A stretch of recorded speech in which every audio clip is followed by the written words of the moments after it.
It's the Brad and John Show. So we're not going to talk about Cracker Barrel, John?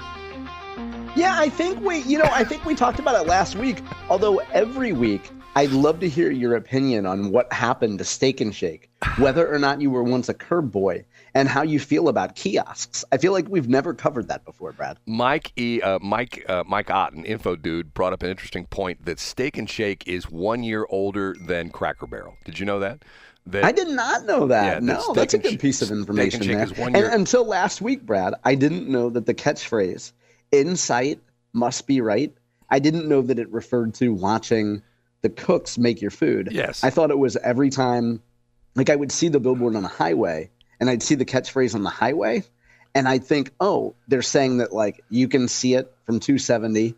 You need to pull off and go there. It must be right. So thank you for that, Brad. Gus Belt, that was his motto, because if you go back to the diners of the time, which Steak and Shake started out as like a diner, the diners you couldn't at the time, see the food being made, right? And it's Steak and Shake you could, right? It was done in the back room. You didn't know if the guy was smoking a cigarette and ashes were in your hamburger. Or yeah, you probably had ashes in there. Right. Brad, tell us your feelings about radio programming. Okay, first off, let's go back to the thing that I heard over the weekend.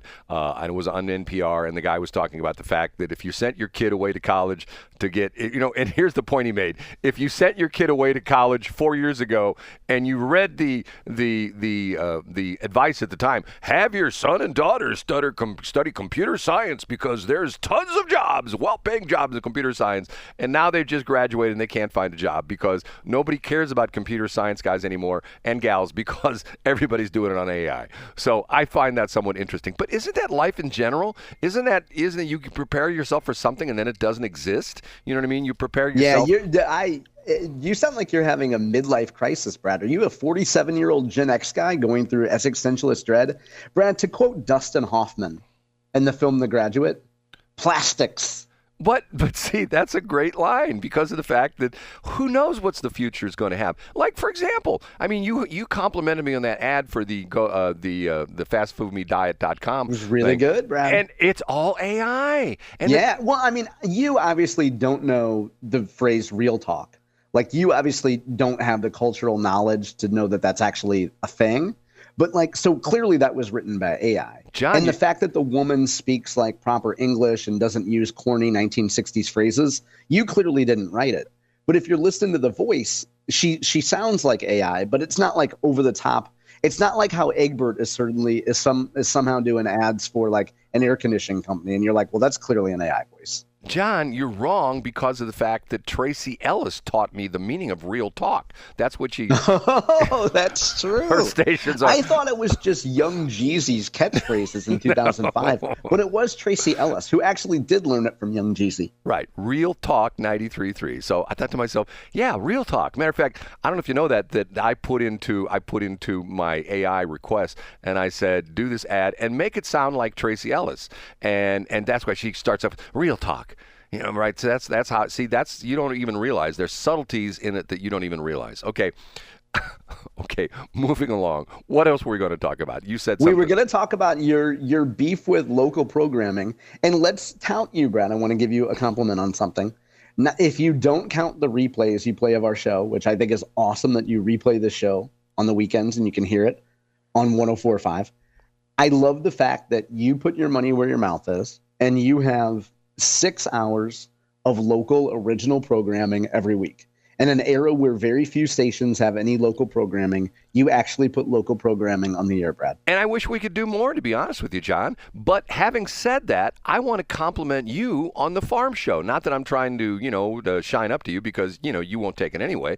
But over the weekend, I was doing some things and I had the radio going and I listened to the entire show on your farm show thing. And quite honestly, I've listened to quite a few of them so far.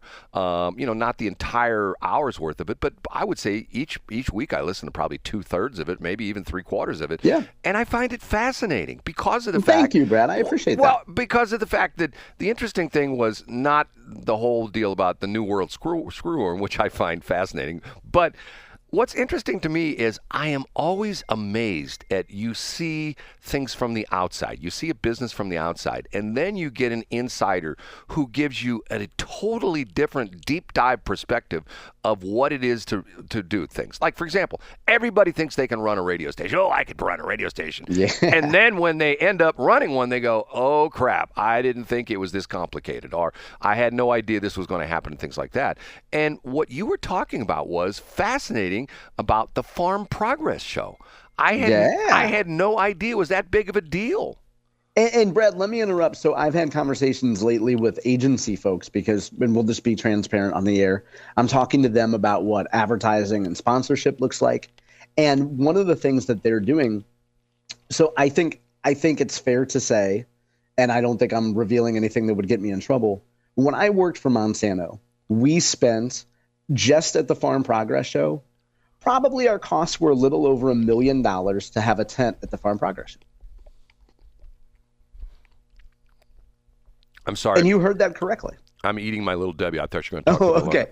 But so when you think of something like the Farm Progress Show, and now that includes hard costs, it includes cost of transportation, and I'm guessing we were and we also had huge field demonstrations there. But I think one of the things you're getting at is if you're the city of Decatur, Illinois, for a week, you have, and technically the show is only 3 days, but for a week, you have the size of your city is quintupling or however you want to say it, because you have tens of thousands of people coming in through the show, spending money at the local McDonald's or the local restaurant.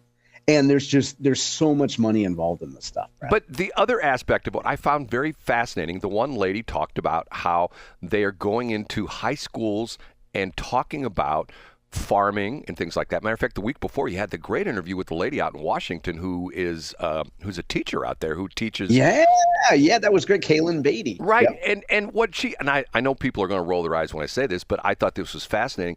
She was talking about butchering. I mean, they're teaching kids in middle school butchering. Okay, and I'm thinking to myself, okay, first off, I know there's some people going to go, I mean, the PETA people are going to go, oh, that's horrible. We're teaching our kids how to chop up animals. But yet, once again, the idea being is if you're a meat eater, I mean, don't you think it would be interesting? And for example, one of the things that in your show, one of the guys was talking about, and we're teaching farmers how to get different cuts out of the carcass that they normally wouldn't get. I'm thinking to myself. Yeah, and sorry to interrupt, Brad, but the thing is, the other thing that was Ali Crick talking about how one of the things that they're doing now with the price of beef today.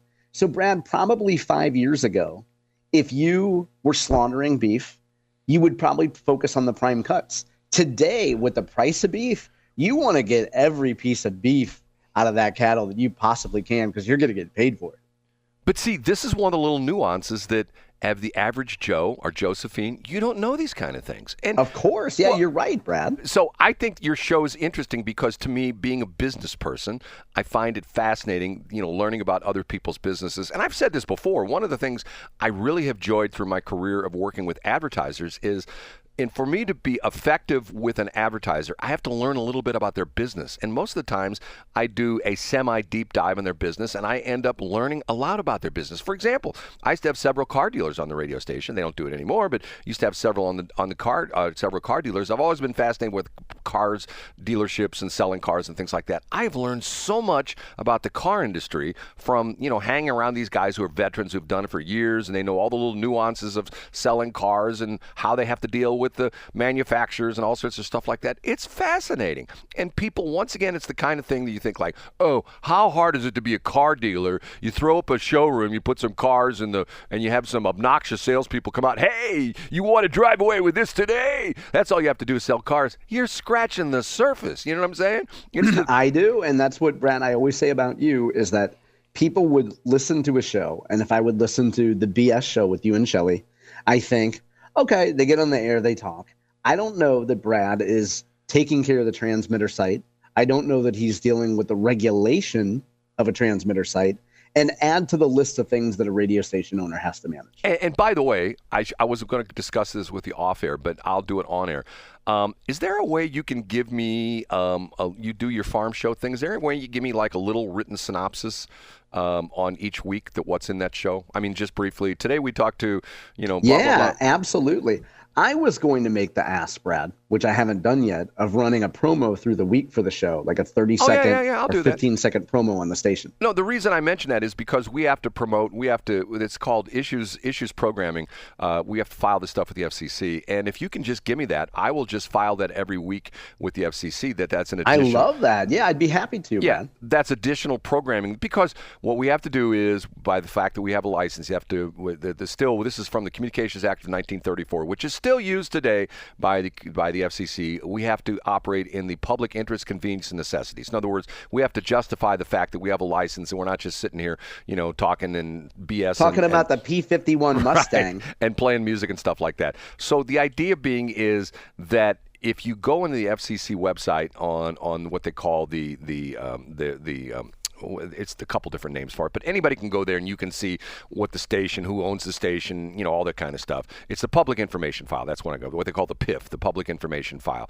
And you can see the stations that are really working hard to try to help their community. You can see the stations that are just like skidding by, doing the bare minimum. And I want to be one of those guys that's on the extra mile, because you know what, John? You go the extra mile, Brad. Because you know what's important, me being an ex-traffic reporter? What's that? You know what's important about the extra mile?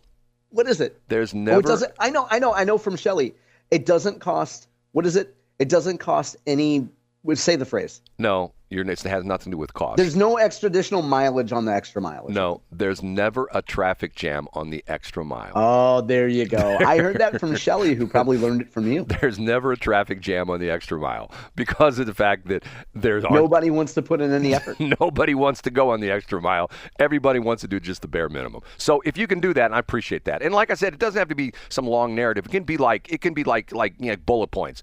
Guest A. And I already do that on our social posts. Then all you have to do is just send me that, or I can just pull it off. Well, if you just send it to me. I'll do it for you, Yeah, Brad. You don't need to do that. You know why? Because there's never a traffic jam on the extra mile. Now, especially in an era where people are using AI to write their stay cool and other commercials, Brad. John, I actually wrote the copy on those. Come on now, it's a tool. See, the interesting thing about this is that I can go into great explanation about this. The difference between my father and me. My father was a craftsman. I am not. My father would grab a file and if he was going to put like a bevel on a piece of wood, he would sit there and he would file on it for like 2 hours. Me, I look in the Milwaukee tool catalog and I think, oh, here's my bevel machine and it cost me $89.95. I go buy it and I go, yeah, and the bevel would be done. Get what I'm saying? And yeah. I think you could probably use a lot of beveling in your life, don't you think, Brad? I could use a lot of something else in my life. Brad, thank you for your kind compliments. No, and I mean that. Show. I mean, it's and interesting. as I try to mention throughout the show, or at least once on every show, you are the man that makes this possible. You are the man that believes in local programming. And it should go without saying, but it's worth me saying, none of that would happen without you, and I'm grateful to you for that, Brad. Well, the other interesting thing was after last week's show, not this past weekend, but the weekend before, after you gave the glowing review of the Washington Town and Country Fair. Yeah, and the Washington Missourian. Right, and the Washington Missourian. I actually got a call from the lady. I think her name, they call her JB. Was she dressed up like a little girl from Kansas, Brad? And did she have something pithy to say to you? No. She called me up and she said, Brad, we feel bad about kicking you out of the Town and Country Fair all these 12, 13 years ago. We listened to your show over the weekend, and that John Combest guy did a great review of the Town and Country Fair. He talked about all these wonderful things. He had the local lady on who's teaching in the Washington School District, and she said, we're not necessarily going to pull the trigger, but we're thinking about letting you come back and be part of the Town and Country Fair. But we haven't pulled the trigger on that yet, but we just want you to know that you've semi-redeemed yourself, Brad. That's what she said.